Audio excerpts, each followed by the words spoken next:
connecting, improving, and having integrity. So we're going to talk first about filling the emotional tank. So, so when we talk about an emotional tank, before I define that, how PCA defines it, is there anybody here who has not heard of how PCA defines it that can just tell me what you think that might mean, what an emotional tank would be? I think of it as like, what's your emotional level? Like, what's your mental state at the moment, or emotional state at the moment? Okay. Okay, good. Anybody else? It's what I drive to work.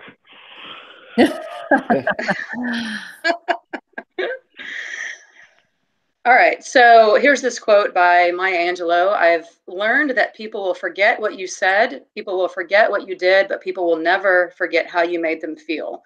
And so let's talk about what an emotional tank is in terms of what that is. So here we have a picture of, like you would see in your car, like a gas tank. And yeah, what is your emotional state? What is your state of your gas tank? Do you have enough gas to get where you're going, where you want to go? And are you going to be able to accomplish what you want to accomplish when you get there?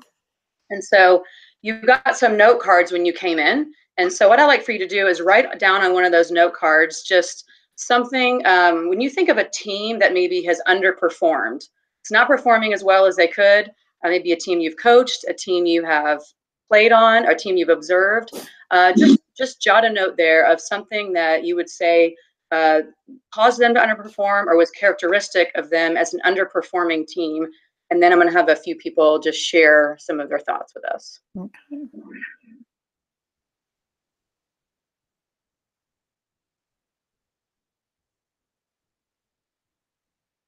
All right, so does anybody have anything they can share about that? So Laura, the question is, what could cause a team to underperform, or what would cause? So overconfidence could cause the team to perform poorly. Okay. I was thinking specifically, I was thinking specifically of a team that I coached and who had a lot of really talented girls, but they just weren't playing well together. And I think my biggest reason for that was that there was a few that really put the other ones down when they didn't perform well. And it was kind of little jabs, and it really broke up the team pretty quickly. Okay, so those are both really good examples. And we're going to talk about that in terms of filling our emotional tank. So when we talk about athletes with an empty tank, and ones that may cause underperformance, they are often going to be pessimistic. They're going to give up more easily and are possibly less coachable. And so if their tanks are low and they're not receiving what they need to, in your example, Kelly, about girls that are kind of picking at each other, they're going to be more likely to give up and be more pessimistic about what they are able to do. And so when we talk about athletes with a full tank, they're prepared, they're ready to go, and they're going to be more optimistic. They're going to deal better with adversity. Hopefully they're getting some support from their teammates and their coaches to be able to do that. And they're going to be more coachable because they're going to be able to receive from their coaches the feedback that they need, and they're going to be able to perform a lot better. So what I'm going to do here is we're going to talk about draining and filling tanks. And so what we're going to do is I'm going to divide you guys up into 4 groups, and we will just number off in a minute. And what I have here is I'm going to give each group a note card. And on this note card is a scenario of something that would potentially happen in your sport. And on that card, then you're going to, within your group, figure out a way that you're going to act this out, this scenario. And we have 2 lists here. And we'll talk more about this after you do it. What can drain our emotional tanks and what can fill our emotional tanks. So each group is going to have on their card 1 tank drainer and 1 tank filler. And so in your group, you can do it as the whole group or however you want to figure it out, just really briefly figure out how you're going to act out the scenario and then you're going to have someone or your whole group drain the tank with one of those, the tank drainer you have on your card, and then you're going to fill the tank. You're going to show a demonstration of filling the tank with that tank filler. So if we can have you guys number off, we've got about 50 people here. So I'm going to number you guys off 1 through 4, and then we can have the groups 1 in the back corner, group 2 over there, group 3 in this front corner, group 4 over here. Let's take a couple of minutes and do that. So just a side note, so my idea here is just the scenarios will be based on what the group is each scenario will be the same, but the draining and filling will be different. And then I'll change the scenarios based on the what sport or whatever we're dealing with here. So can you just give me an example of one that you did? Okay, so let's take volleyball, for example. If I had a server who missed a serve on game point, or maybe in basketball, if you had a player who missed a free throw, or missed an important shot, or got the ball stolen from them, those types of things. Mm-hmm. And then what would you have? What would you have on the card? That scenario, or would you tell them? So yeah, I'll just write out this. Yeah, I'll just write out the scenario, explaining what's happening. Hopefully, as brief as possible. Not trying to make it too complicated. Mm-hmm. But like I know, Kelly, I know in one of yours you did. We had them come up and somebody pretended like they shot and then they missed it. Missed the goal, that kind of thing. So just a brief scenario. So I'm not anticipating it. I don't want to take it too long, and then have each of them just real briefly act out their scenario. Okay. It's kind of division for that. And then after that, we'll talk. Okay, so I'll just pretend like we did that. Is it? Mm-hmm. Are we good? Okay. Mm-hmm. Okay, so we've had everybody act out their scenarios, and so we had this scenario of our volleyball player who missed a serve, and all these different tank drainers and tank fillers. And so I think we can all see kind of an exaggerated sense here what these types of things can do and how they make us feel, or how they can make your players feel whenever these things are happening. And I know that sometimes we don't realize what we're saying, what we could be saying better. So just quickly on these tank drainers, we have criticism and correction. So, sometimes I feel like all I do is correct because I want them to get better. And so that comes out. Sarcasm can be something that can really be a tank drainer, just ignoring. I know I've definitely done that before. And then all the nonverbals that we do of putting our head in our hands and different things like that we've seen. And possible tank fillers, truthful, specific praise. So as opposed to just saying, good job, great job, taking your time before you served that ball or something like that. Expressing appreciation, sometimes just thanking, hey, thank you for taking your time on that. Or if you're in another scenario, thank you for making sure you're reaching out to your teammates. Listening, sometimes they need you to listen and hear what they're saying and what the feedback is that they're giving, that they're seeing in the game. And again, nonverbals that can be, high fives, just smiles, those types of things. So let's go ahead and move on. So we have a question here. What is the one thing most coaches can do to be more effective? So let's talk a little bit more about tank draining and filling, and then we can answer this question in just a minute. So we have a lot of research that shows there is a particular magic ratio of positives to criticism or correction. And so I'd love for if anybody can just shout out what you think is going to be that magic ratio. What you think is going to fill someone's tank well enough where they're going to be at their best performance level? What would you think would be the ratio of positives to criticisms if somebody can just shout out what they might think? 3 to 1. Okay. 2 to 1. Anybody else? 2 to 1. Okay. All right. So the magic ratio is actually 5 to 1. And so this book that you got when you came in, it also talks about that on page 32. You can read more about that later. But sometimes when I think about that ratio, I think it's really overwhelming. But if you add in all of the high fives, the smiles, the nonverbals, plus with the verbal things that we can do to reach that ratio. But that is the ratio that is going to be the most effective in filling the tanks, the emotional tanks of our players in order to get them to perform at their absolute best. So back to this question, what is the one thing most coaches can do to be more effective? And that's just to increase that ratio. And that's the number one thing that you can do. So all the things that you're teaching them, technically, all the other things you might be teaching, which we're going to talk more about helping them improve later, but is increasing this ratio, and you're going to maximize the performance of your athletes a little bit more than what you might have had. So here we have a quote from Phil Jackson, and this just says, about that time, Jim's book shows up and positive coaching becomes an influence in my life. So here we have a highly successful coach, and he is acknowledging that even at the professional level, he agrees that this magic ratio is going to be something that's going to be effective even at that level. And so here we have a short video, and I don't have this video, but a short video from Phil Jackson. So let's watch that.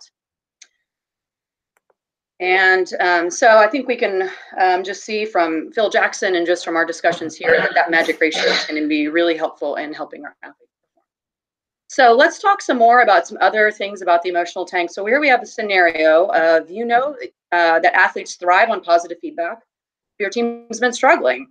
And often when our teams are struggling, we're just trying to get them better, and it's kind of hard to get them to be positive with them. So as a double goal coach, how can you give them the feedback they need to improve without discouraging them? So on one of your note cards that you have, so I'd love for you to just jot down really quickly, just what do you think you can do to give them the feedback they need to improve without discouraging them? So just jot a note there, and we'll ask for a couple of volunteer answers on that one.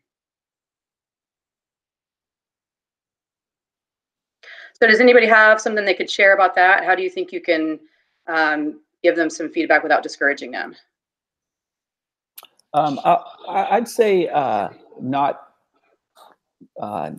comment on every mistake and criticism, but pick your spots. Prioritize what you think are the most important, impactful things to comment on, so that you don't build up that negative side too much.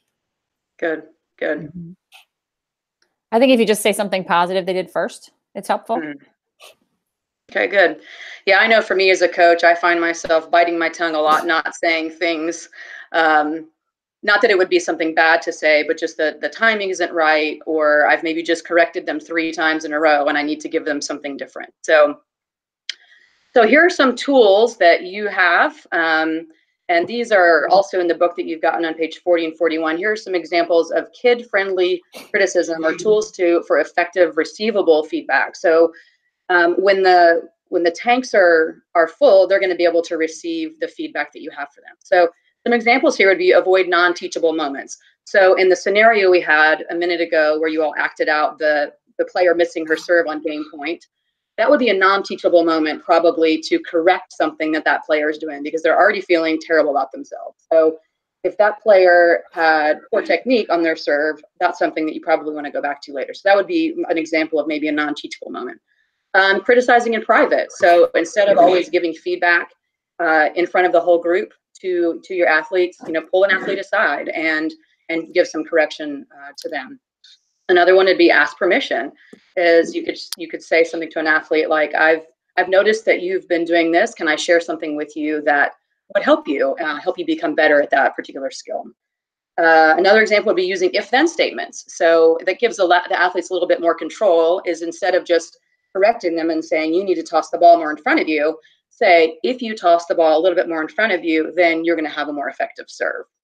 And another example is a criticism sandwich. So you can start with a positive, then give your correction, and then you can end with another positive. So I could say, you have a really fast arm swing on your serve.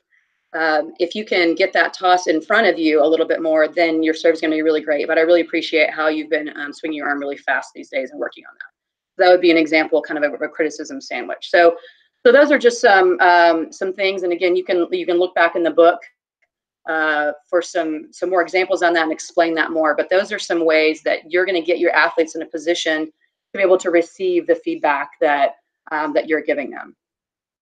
And so let's go to the next one. Another tool that you have is, how are we going to increase our ratio, that 5-to-1 magic ratio? And we have some examples here of ways that we can do that. And that is, one is the buddy system. And so an effective way to do that is you can pair up the athletes on your team. And you can say, okay, in today's practice or in this particular drill, you're going to really make sure you're filling your teammates' tank. And so they're working on filling each other's tanks. Or you could even do it for a match or for a week or however you want to do that. But a buddy system, so that not only it's you trying to fill the tanks of the players, but it's them also filling the tanks of their own teammates to help just to build them up.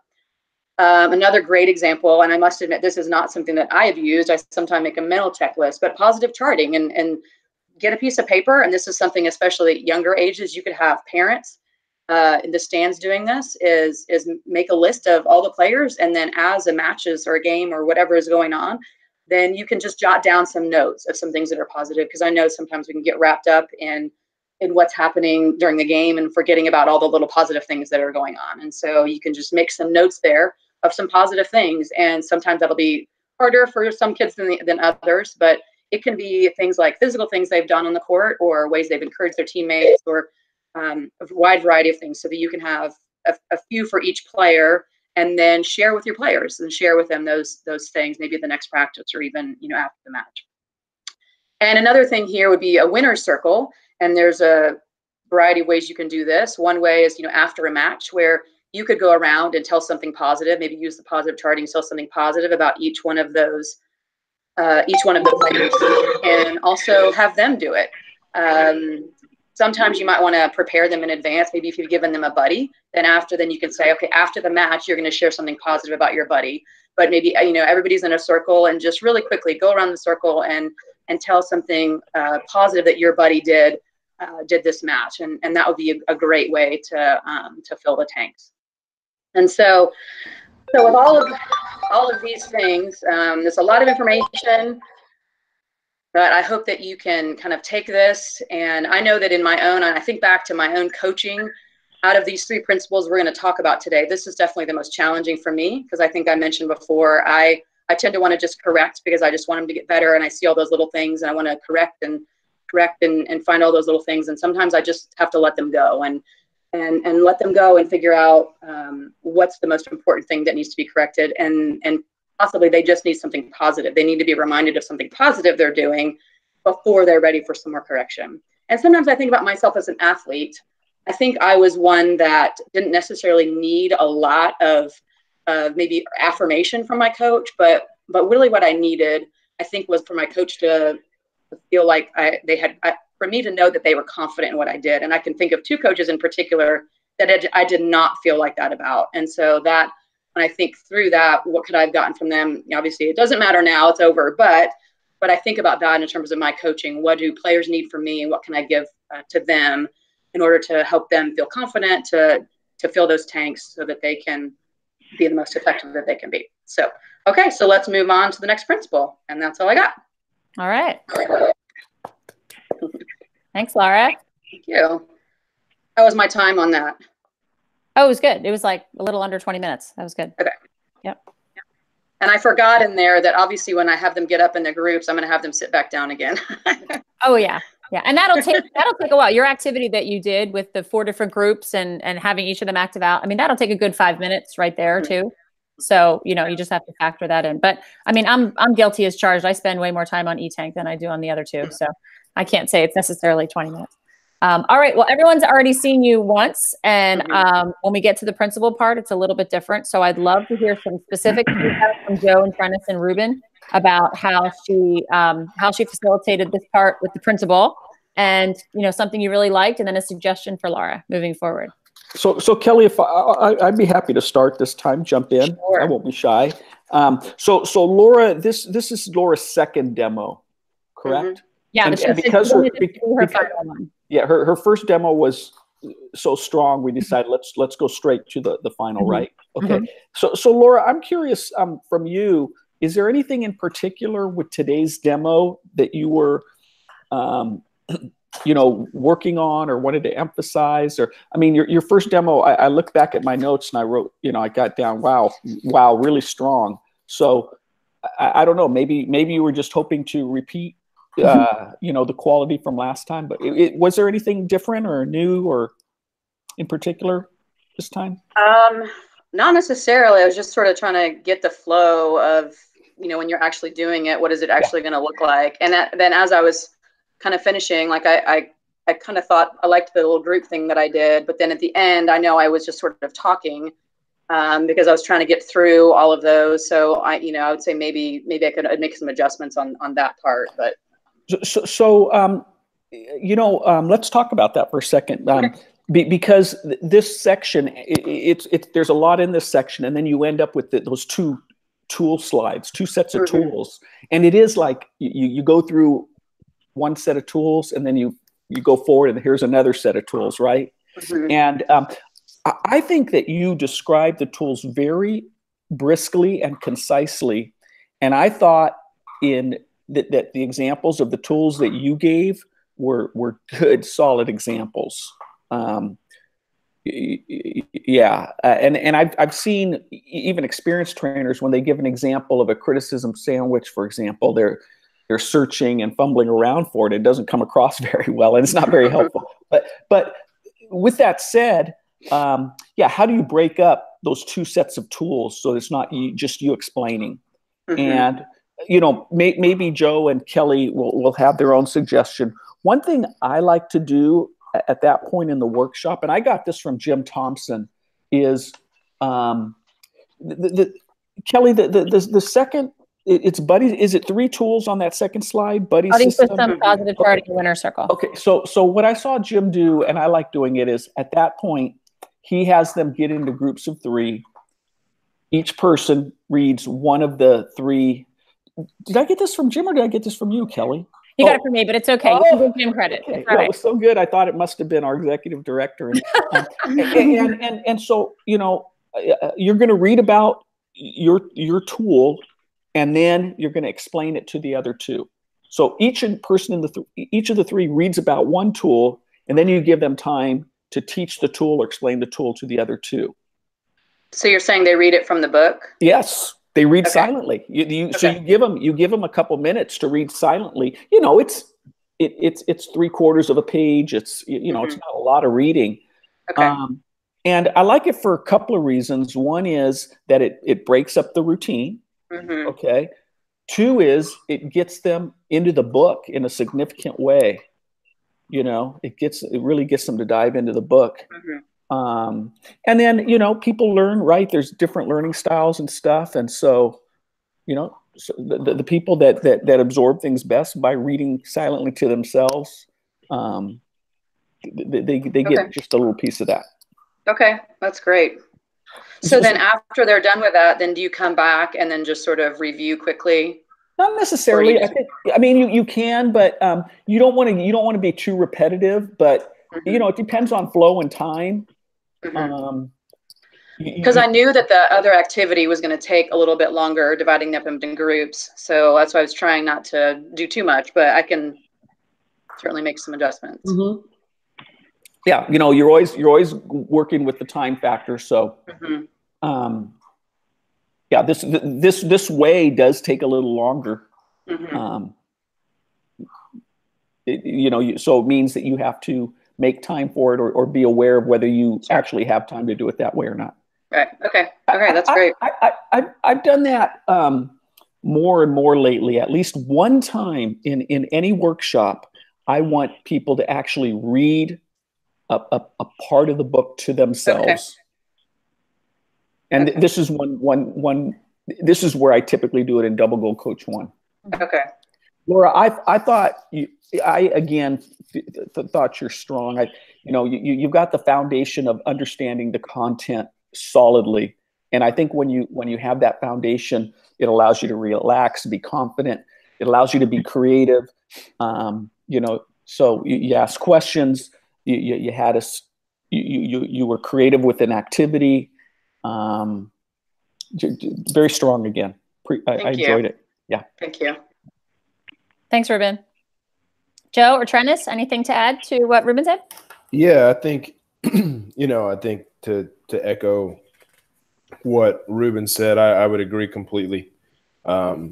She's in the place that she's in because she knows what she's doing. So that goes without saying, or maybe it doesn't go without saying, but it needs to be said again. The one thing that I would say would be, your experience is, I think, sometimes just as impactful sometimes as the tools. And I think you being able to impart, examples, if it's appropriate and if it applies within some of those tools, I think really personifies what it is that we're talking about. And I think you did an amazing job, obviously, on the end of it, where you were kind of talking about some of your experiences and, even when you talked about the charting piece where you were, just being honest and saying, well, this is something that, I haven't necessarily done or I struggle with or whatever. I think that piece of it, I think, lowers a wall, if you will, around some of our attendees to say, look, this person isn't up here speaking just at me. They're a person too, and they've done this. And I think if you're able to impart that sometimes within the tool itself as you're describing it, or kind of going not off on a tangent, but at least kind of including that, I think, within the description, then I think it makes it even more powerful, because then now it's you're kind of, you go into kind of story time a bit, not, doing all of it, but doing a piece of that. At least to me, it seems like it's received and it's oftentimes retained at a greater level, at least in my opinion. Well, it's funny because I was actually laying in bed at 5:30 this morning and just sort of like thinking through this and thought, I didn't really put anything personal in this. So that's kind of how the end of that kind of like wrap it up with a little story before I move on. So that's kind of we need more Laura, and we need more, your experiences coming up. I mean, that, like I said, you're in this position because you are who you are, and you're capable of obviously communicating this, but your experiences, I think, are that's what we need. I think ultimately that's what the people that we seek to impact need. Okay. Great. Thank you. I agree. Just to piggyback on that before Joe goes, I would actually put that story in the beginning. And that's one of the notes I put down, because after you were all done, I said, no, I put down a note that said no personal story. And then when you added that in at the end, I thought, what a great way to open up the principle. Okay. Okay. It makes it personal. It makes it real. It makes it something that you realize had an impact on the way you were coached. Okay. And especially I liked when you said, I might not be the kind of player that needed a lot of that, but then you realize that you did. It would have helped you perform better. So I think there's a lot of coaches that say, well, my kids don't need a lot of tank filling. It's not really their thing.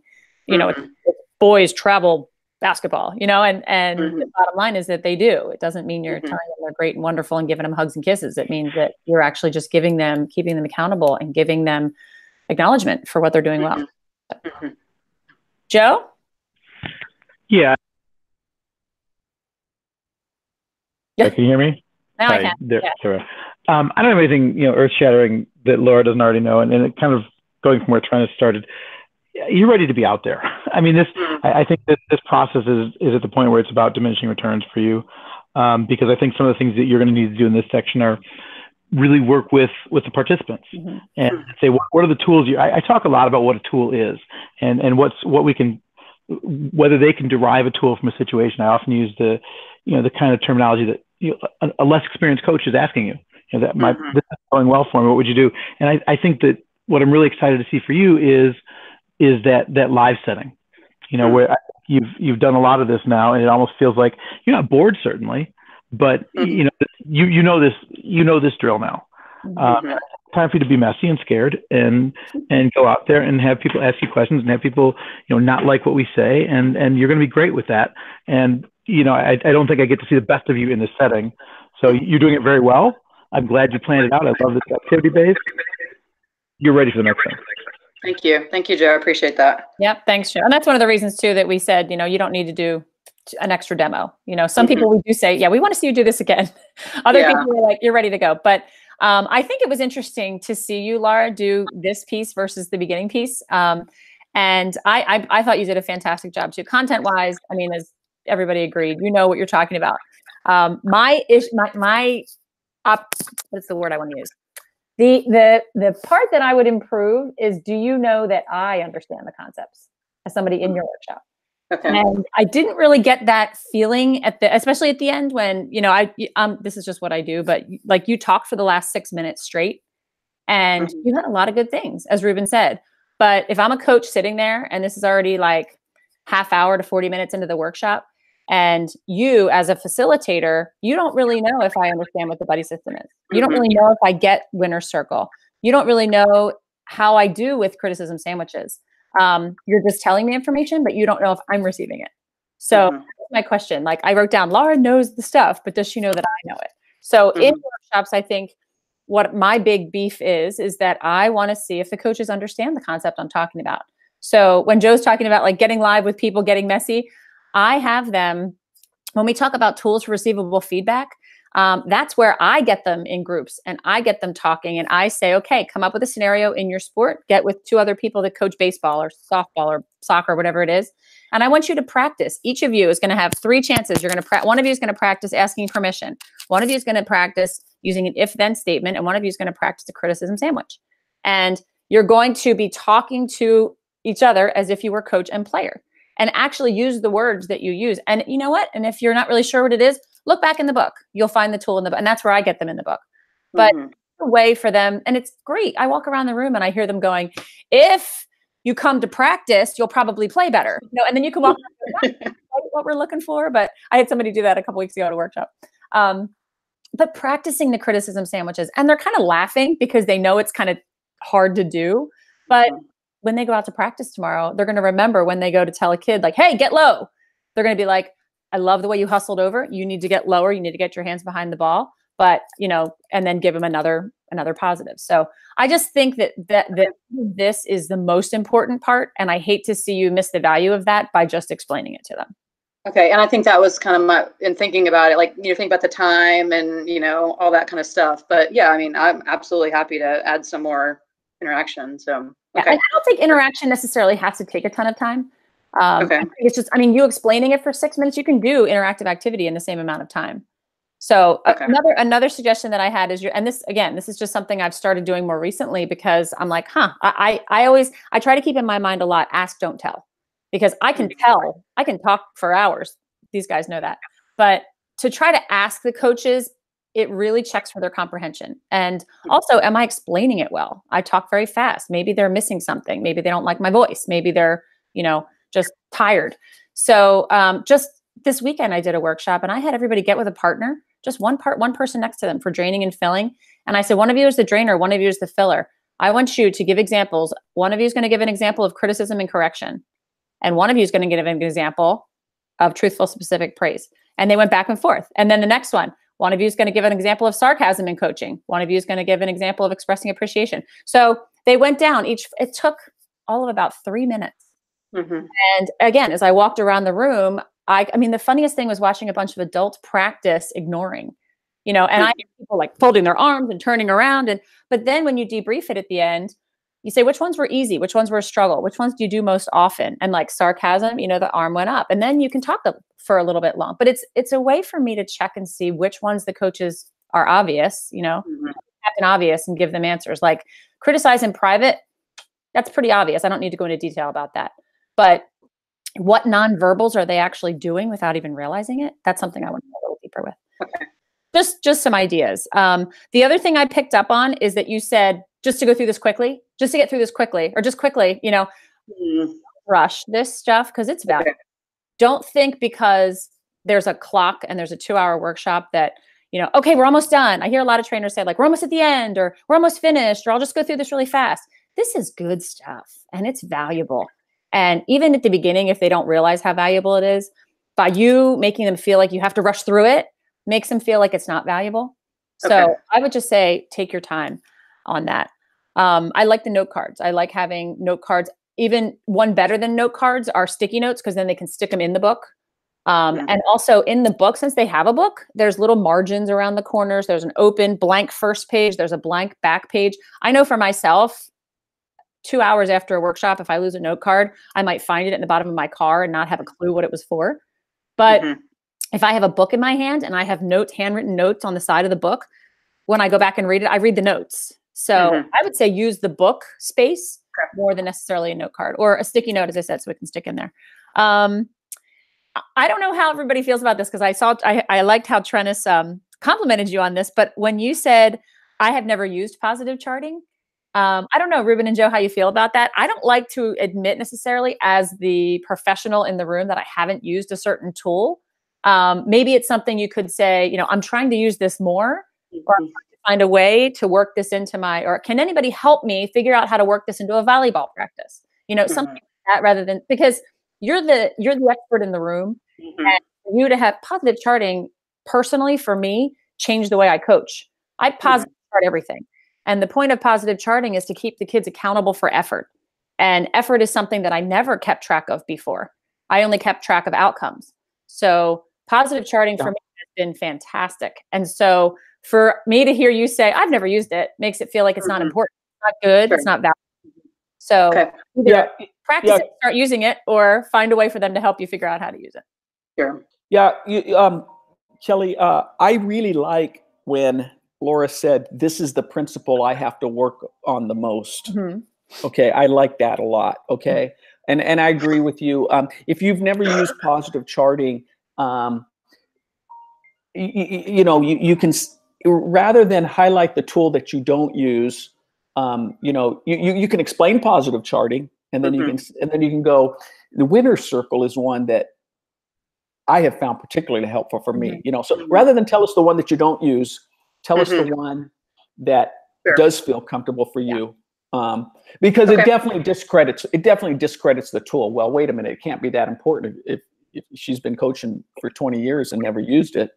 So yeah, I think that's a very good point Kelly's making. Okay. Thanks. So we're obviously giving you lots of feedback because we know we're going to send you out to do this in front of live coaches soon. So again, when you get out to a workshop, you have to pick and choose what works for you, what's comfortable for you. And, we get to see hundreds of workshops a year, if not doing them. So we kind of have what works for my personality, Joe's personality, and you're going to come up with your own things that work too. And I think one of the most obvious things that you're going to find if you do happen to drop into teacher mode where you're just telling them, you're going to see eyes glaze over. Because I see that sometimes and I think, oh, I'm talking too much. Just switch it up. When you just see them start to look down, or they start to pull out the phone, or they start to get more comfortable. And that's a key to me, like, whoop, I got to do something. And I'd echo certainly what they said. I would say the way that I intended that to be was that you've got to package it the right way. I do think acknowledging elephants in the room. For example, if I'm delivering a workshop, oftentimes I will say, does anyone think positivity means weak or means, just softness? Because there are people that oftentimes have that. And I would almost address that or create that honesty in that room to almost to set it up almost, and then knock it down saying that's actually not true. Here's why.